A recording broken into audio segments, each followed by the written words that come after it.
मेरे साथ इस वक्त जुड़े हुए हैं Jammu and Kashmir NHM employees association के सदर अब्दुल रूफ साहब, अस्सलाम वालेकुम, बहुत बहुत इस्तकबाल।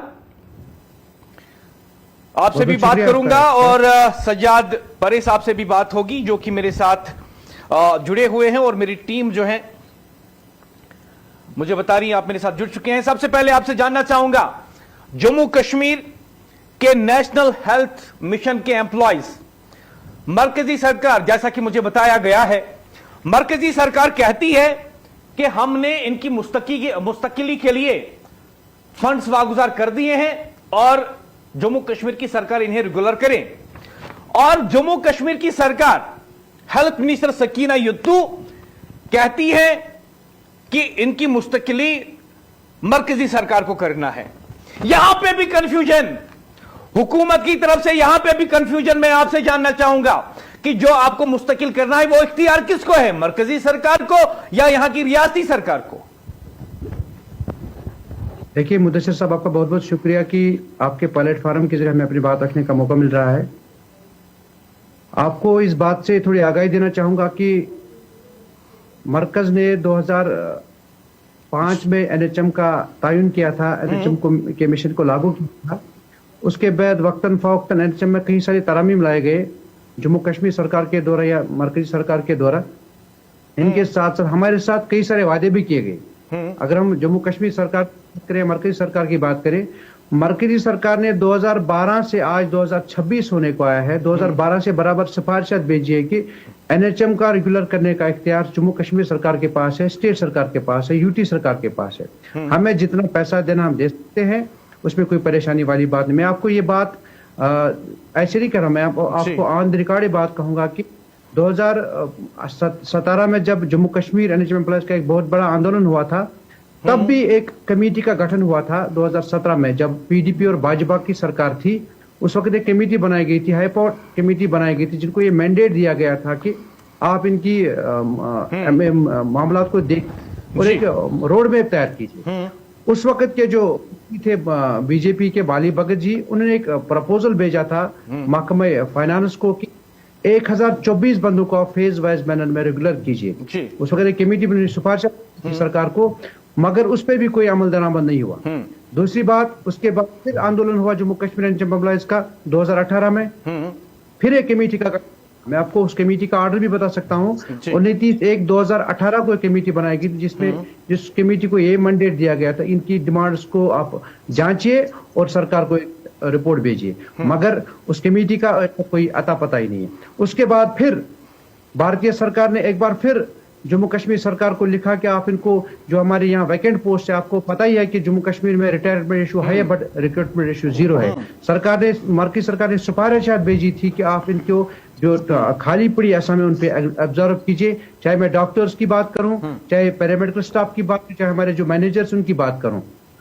उसके बाद डायरेक्टर हेल्थ सर्विसेज कश्मीर और एमडी एनएचएम ने एक बार फिर सिफारिशात भेजी जम्मू कश्मीर सरकार को हमारे रेगुलराइजेशन के हवाले से, और उन सिफारिशात का अभी तक कोई आता पता नहीं है।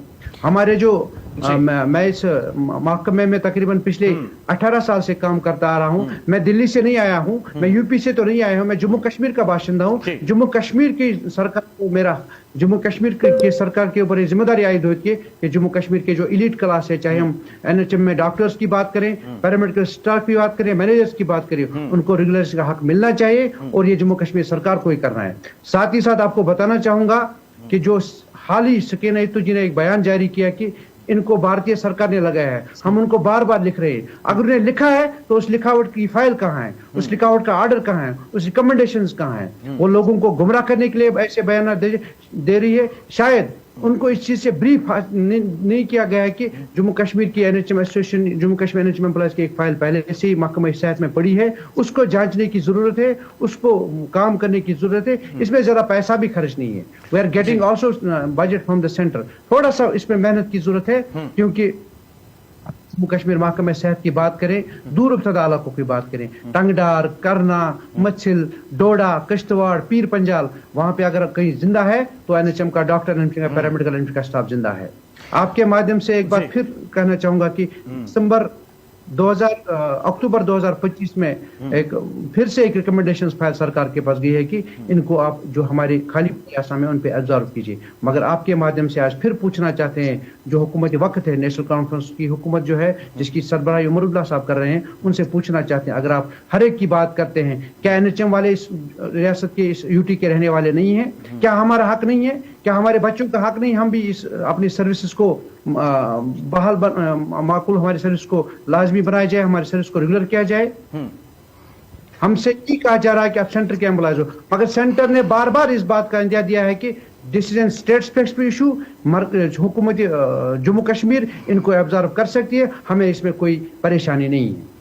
और अरूफ साहब ये बताइए, क्योंकि मैं जानता हूं आपकी ट्रांसफर भी जो है मुख्तलिफ महकमों में जो है अस्पतालात में होती रहती हैं, लेकिन वहीं पे जब हम बात करते हैं दीगर रियासतों की, तो हम जानते हैं कि महाराष्ट्र में और दूसरे स्टेट्स में जो एनएचएम के एम्प्लॉयज हैं उन्हें रेगुलर किया जाता है फेजिट मैनर में भी, और 2024-25 में भी ये इकदाम उठाए गए थे कि 30% वैकेंट पोस्ट जो है वो एनएचएम को उन पोस्टों पर महाराष्ट्र में परमानेंट किया गया था। क्या आपने, because you are the very most important stake holder when we speak about the regularisation of NHM employees, जो यहाँ की महकमे सेहत की वजीर है सकीना युत्तू, क्या आपने उन्हें कहा था कि मुल्क भर में कहां पे क्या हो रहा है और उसी तर्ज पर आप हमारे साथ भी इंसाफ कीजिए? हमने बारहा, जो आज की वजीर सेहत है मैडम सकीना युत्तू जी, हमने उनके साथ भी एक दो मीटिंग्स उनके साथ हुई है। उनके पास हमने अपनी फाइल भी रखी है कि आप इसको जांचिए, कि हमने उनमें एनालॉग भी दिया है कि आप, अगर हम आपने महाराष्ट्र की बात छेड़ी, महाराष्ट्र में रिसेंटली 2024-25 में कई बंदों को वन टाइम पॉलिसी बनाई गई कि इनको ऐसे ऐसे रेगुलर करेंगे। कैबिनेट डिसीजन एक आया था महाराष्ट्र के लिए, हमने वो एनालॉग भी दिया था कि आप इसी पैटर्न पे जाइए, उड़ीसा की बात कीजिए, मणिपुर की बात कीजिए। अब हम दिल्ली की बात करेंगे, अगर हम तनख्वाह के हवाले, क्योंकि तनख्वाह तो हमें बहुत meagre, we are getting meagre wages from the government. As far as our doctors is concerned, paramedical staff is concerned, managers are concerned, nurses are concerned, they are getting meager wages, जिससे घर के खर्चे भी बराबर नहीं होते और बच्चों का पढ़ाना तो दूर की बात है।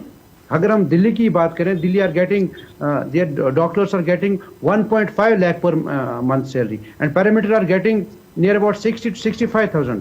हमने 2010 में जब इसका पे कमीशन का इतलाक हुआ था, तब एनएचएम एम्प्लॉयज का पे रिवाइज होता। अब एक पे कमीशन का इतलाक होने वाला है पूरे हिंदुस्तान में, जिसके साथ साथ जम्मू कश्मीर में होगा। हमने सरकार से ये भी मुतालबा है कि हमारी सैलरी को भी बढ़ाया जाए। आज तक कोई पे रिविजन नहीं हुआ है। आपके माध्यम से ये भी सरकार के साथ बात रखेंगे कि अगर आप पे रिविजन कर रहे हो, जो हमारे कंट्रैक्चुअल एम्प्लॉयज है एनएचएम के, क्या उनके साथ इंसाफ नहीं होना चाहिए? क्या उनको उस जिम्मे में नहीं लाना जाना चाहिए? और हमारी बात हम दोबारा अपनी आवाज उठाई है और इंशाल्लाह उठाते रहेंगे जब तक न एनएचएम का जो एलीट क्लास है, पढ़ा लिखा तबका है, इनकी सर्विस को बहाल नहीं बनाए। ठीक है अब्दुल रऊफ, मुझे ज्वाइन करने के लिए बहुत बहुत शुक्रिया।